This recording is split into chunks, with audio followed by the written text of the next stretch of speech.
भगवान हरि से मिलने के लिए जाऊं, क्योंकि हर रूप में भगवान शंकर हरि से मिलने के लिए जरूर आते हैं। तो यहाँ आज आए एक जोगी का वेश बनाकर भगवान शंकर, और नंद रानी के घर के आगे जाकर बोला, अलग खोल दे पलक, दिखा दे जल का झलक। भीतर से नंद रानी अनाज का थाल लेकर आई।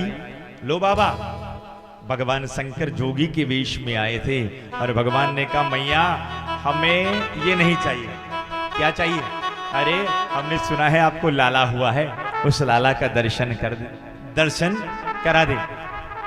तो इतने में मैया ने मना कर दिया, देख मैया दर्शन करा दे, नहीं कराया तो 12 बरस तक धूनी रमाऊंगा।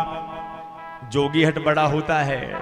आज नंद रानी ने कहा, घबरा मत, त्रिया हट भी बड़ा होता, दरवाजा ही बंद करा दूंगा, 24 साल के लिए दरवाजा ही दूसरा खुला दूंगी, पर मैं तुम्हें दर्शन नहीं कराऊं, क्योंकि मैं तुम्हें देखकर मैं खुद डर रही हूं। मेरा छोटा लाला तो बिल्कुल छोटा सा है।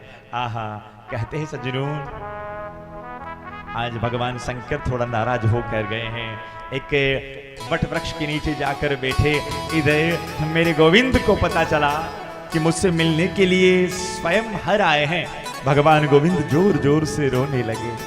आहा, भगवान गोविंद जब जोर जोर से रोए ना सज्जनों, पूरा का पूरा ब्रजमंडल इकट्ठा हो गया। सबने कहा, रे क्या हो गया अपनी लाला को, क्या हो गया, क्या हो गया, क्या हो गया। तब सुबह से कोई आया था क्या, किसी की नजर न लग गई हो? आहा सज्जनों, नंद रानी को याद आया कि बाबा आया था। अरे जा, गांव के बाहर ही पहुंचा होगा। 2-4 गोपिकाएं गई और गोपिकाओं ने जाकर भगवान शंकर से प्रार्थना करी, हे भोले बाबा आपसे एक निवेदन है, आप चलिए, हे बाबा आप चलिए और नंद रानी के उस लाला को, रोते हुए लाला को आप चुप कराइए। आज हरि को देखने के लिए, हरि को रोते हुए जब हर ने सुना ना सज्जनों, भगवान शंकर उसी समय दौड़े। भगवान शंकर ने पूरा स्वरूप बदल दिया, पर उसके गले में नाग देवता ऐसे कैसे लपट रहे थे। नंद रानी को आकर कहा, हे नंद रानी, अगर तू चाहती है कि तेरा लाला चुप हो जाए तो एक काम करना पड़ेगा। कहा, क्या? तेरे लाला को मेरी गोद में देना पड़ेगा। भगवान शंकर की ऐसी बात सुनकर मैया ने कहा, लाला को चुप भी करवाना है और इसके गले में नाग भी लपट रहा है। तो मैया ने कहा, मैं एक शर्त पर अपने छोरे को दूंगी। क्या? पहले गले के नाग को एक तरफ रख। भगवान शंकर ने हंसकर कहा, मैया ये तो केवल एक फन वाला नाग है, तेरा लाला तो ऐसे 1000 फन वाले नाग पर सोता है।